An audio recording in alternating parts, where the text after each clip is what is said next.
Hello दोस्तों, अगर आप अपने घर के फर्नीचर का वर्क किसी कारपेंटर एजेंसी को देने वाले हैं तो आज का वीडियो आप ही के लिए है।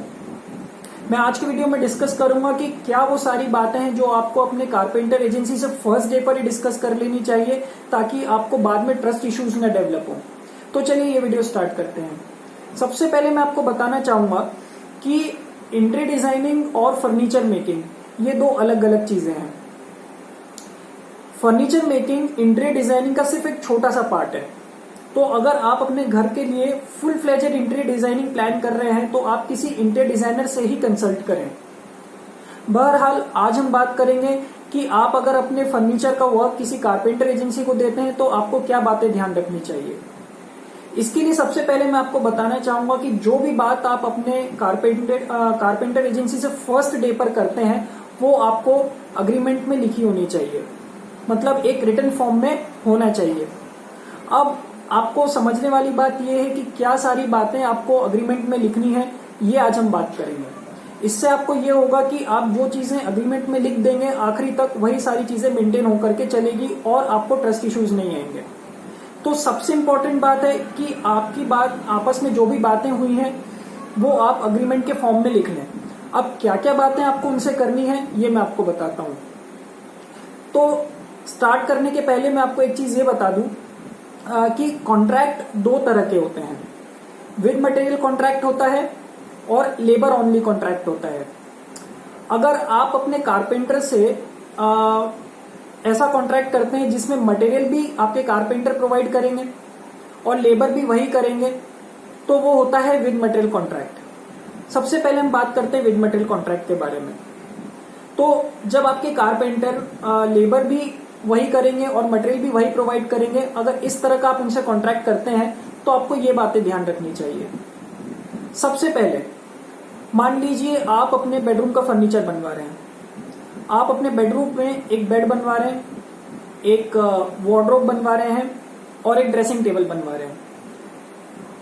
सबसे पहला पॉइंट यही बोलता है कि इन सभी फर्नीचर के पीसेस की डायमेंशन आपके कॉन्ट्रैक्ट में लिखी होनी चाहिए। मैं मान लीजिए वार्डरोब का आपसे एग्जांपल लेके बात करता हूं। वार्डरोब आपकी 5 बाय 7 की है, यानी 5 फीट चौड़ी और 7 फीट ऊंची है। तो उसका डायमेंशन कॉन्ट्रैक्ट में लिखा होना चाहिए।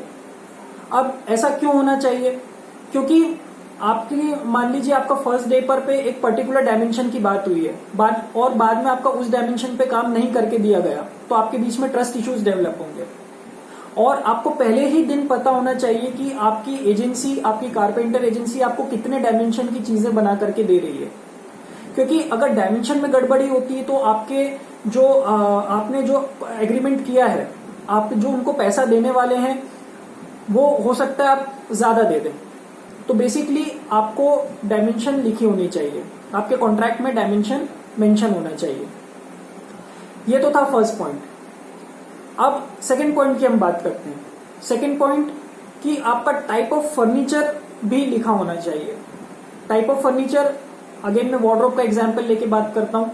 वार्डरोब जो आज चलती है वो दो तरह की वार्डरोब होती है, स्लाइडिंग वार्डरोब और पैनल वार्डरोब।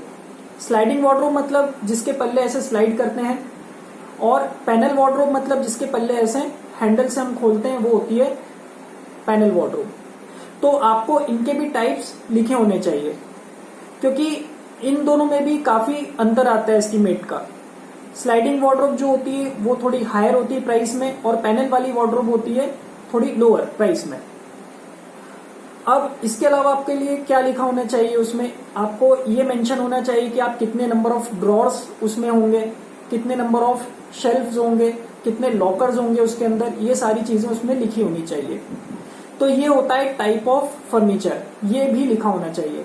अब आप ये सोच रहे होंगे कि इतनी सारी बातें आपको कैसे याद रहेगी, मतलब आपको अगर नॉलेज नहीं है तो आप कैसे अपने कारपेंटर से ये सब बातें कर पाएंगे।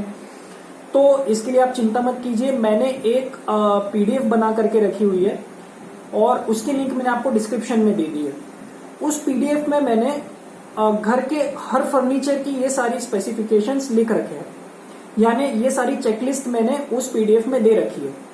मैंने हर डिस्क्रिप्शन उसमें लिख रखा है। तो जब भी आप अपने कारपेंटर से बात करते हैं तो उसका प्रिंट निकाल लें और वो कारपेंटर के सामने लेकर के बात कर सकते हैं। तो आपको आइडिया रहेगा कि आपको किन किन पॉइंट्स पर डिस्कशन करना है।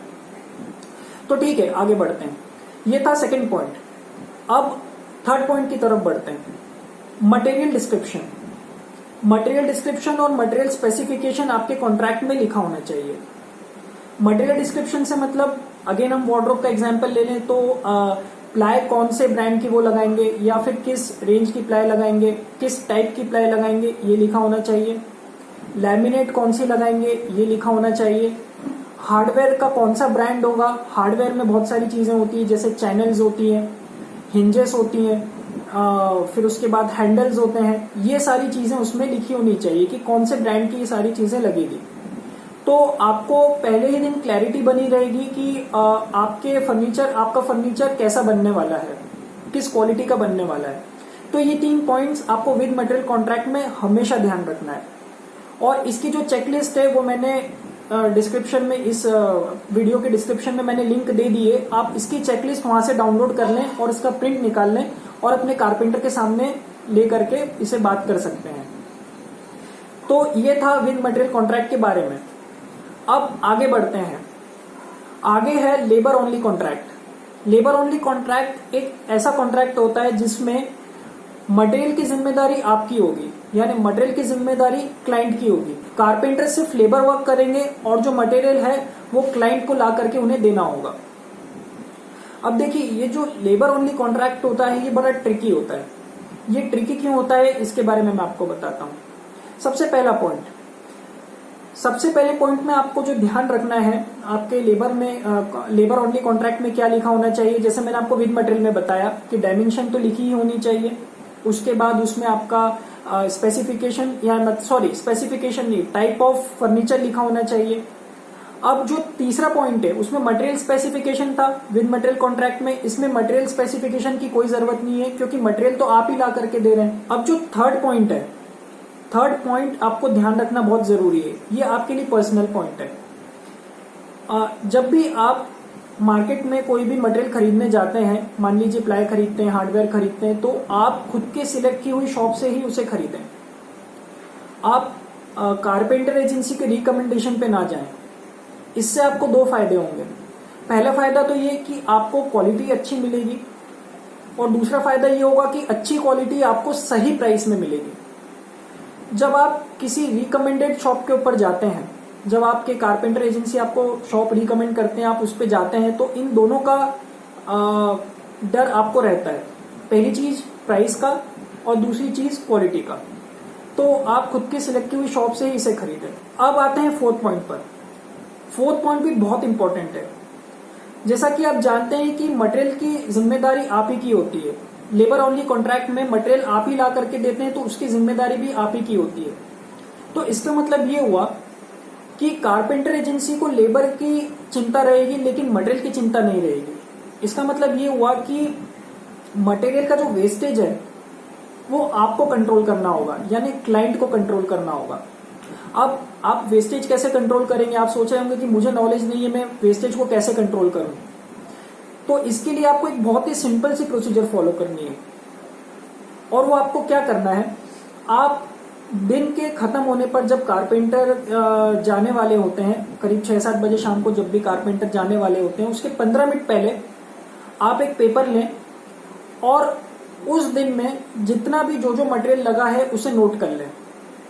मतलब मान लीजिए आपने 25 प्लाई ला कर दी है पहले दिन, तो वो प्लाई हर दिन आप नोट करते जाए कि हर दिन में कितनी प्लाई लग करके खत्म हो रही है। इससे आपको क्या फायदा होगा? भले ही आपको मटेरियल लगने का नॉलेज ना हो, पहली चीज तो ये होगी कि आप हर दिन की जो मटेरियल है अगर आप ट्रैक करेंगे तो वेस्टेज होने की संभावना काफी कम हो जाती है। क्योंकि जब आप मॉनिटर करते हैं तो एजेंसी को ये चीज हमेशा प्रेशर बना होता है कि वो ध्यान से मटेरियल इस्तेमाल करे। दूसरी चीज ये होती है कि जब आप हर दिन उसको मॉनिटर करते हैं तो आपके पास भी एक ट्रैक रहता है कि कितने दिन में कितना मटेरियल खत्म हुआ। अदरवाइज क्या होगा, अगर आप सप्ताह भर बाद कोई चीज ट्रैक करेंगे तो आपको पता नहीं रहेगा कि कितनी प्लाई लग जानी चाहिए थी अभी तक और कितनी लग चुकी है। तो जब कोई एजेंसी आपको बोल देगी कि सप्ताह भर में सब इतनी प्लाई लगनी थी तो लग गई, अब कुछ इसका कर नहीं सकते, तो आपको मानना पड़ेगा। तो बेसिकली यही बात होती है, अगर आप अलर्ट रहेंगे तो आपका नुकसान होने से बचेगा। तो आपको यही बातें ध्यान रखनी है। आज का वीडियो खास इसी अवेयरनेस के लिए मैंने आपके लिए बनाया है। तो ये सारे पॉइंट्स आप ध्यान रखें विद मटेरियल कॉन्ट्रैक्ट के और लेबर ओनली कॉन्ट्रैक्ट के। मैं हूं कुणाल 11 कैसेज कंस्ट्रक्शन से। Thank you.